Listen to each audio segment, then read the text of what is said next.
Hi అందరికీ నమస్తే, welcome to my vlog. ఈరోజు మెంతులు వేసుకున్నాం. మెంతుల్ని రాత్రి నానబెట్టేసుకున్నా. ఇలా మట్టిని మంచిగా గుల్లగుల్లగా ఇట్లా పరిచి మంచిగా చేసేసి పెట్టేసుకున్నా. దీనిపైన మెంతులు ఇలా చల్లుకోవాలి. మంచిగా చిక్కగానే చల్లుకోవాలి. మనం ఎంత చిక్కగా చల్లుకుంటే మెంతులు వచ్చినాక మెంతి కూర కూడా బాగా చిక్కగా వస్తుంది.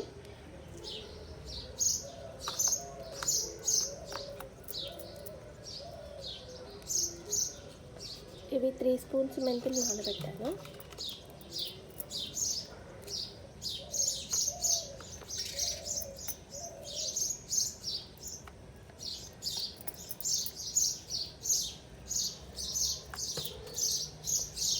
ఇలా పల్చగా కాకుండా కొంచెం చిక్కగానే వేసుకోవాలి.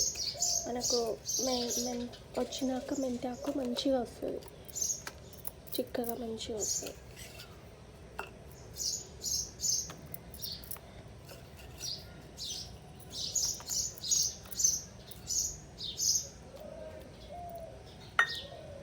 ఇలా అన్నీ వేసుకున్నాక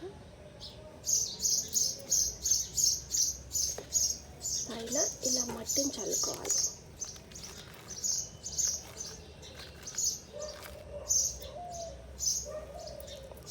ఇదివరకు ఇలాగే మెంతాకు వేసిన చెట్లే మట్టే ఇది. ఇవి అందుకోసం ఇలా వేర్లు ఇవి అలా ఉన్నా పర్లేదు, మంచిగా వస్తుంది. ఇవన్నీ కుళ్ళిపోతాయి, వాటర్ చల్లుతుంటాం కదా, ఇవి కుళ్ళిపోయి కంపోస్ట్ లాగా అయిపోతాయి, బాగా వస్తాయి.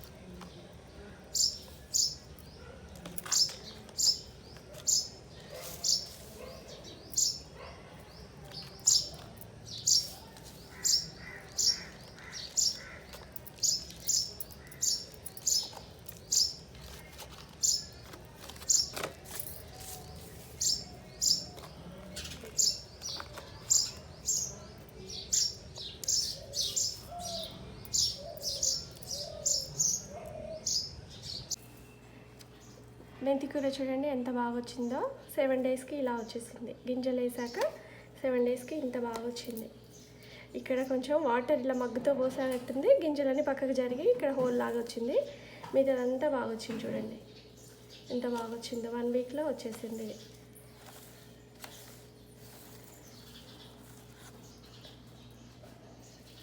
ఇప్పుడు కొంచెం కట్ చేసుకుందాము. ఈ రోజుకి కావాల్సింది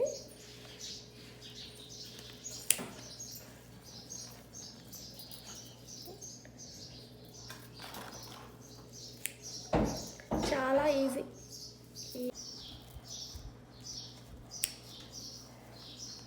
మెంతి కూర పెంచడం చాలా ఈజీ. 1 వీక్ ఒకసారి మనం ఇలా చేసుకుంటే మనకు వారానికి సరిపోయేంత వస్తుంది. ఈరోజు సగం తెంచుకుందాము. కొంచెము ఈరోజు ఆలు మెత్తి వండుకుంటే చాలా బాగుంటుంది ఫ్రెష్గా.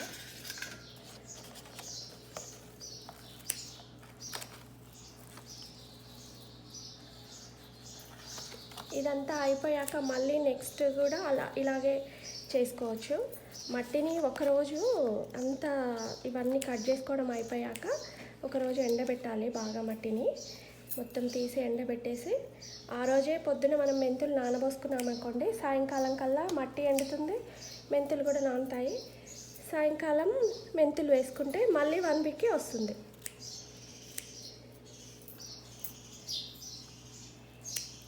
బయట తెచ్చుకునే మెంతి కూరలో ఎన్నో కెమికల్స్ అవి ఇవి చల్లుతుంటారు. మనం ఇలా ఈజీగా గ్రో చేసుకోవచ్చు మెంతిని.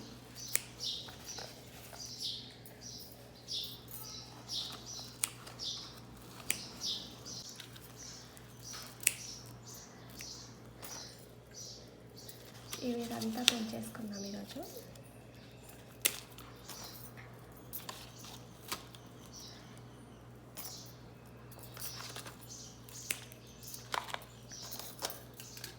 చూడండి ఎంత బాగుందో. ఈ వీడియో నచ్చినట్లయితే లైక్ చేయండి, షేర్ చేయండి, సబ్స్క్రైబ్ చేసుకోండి.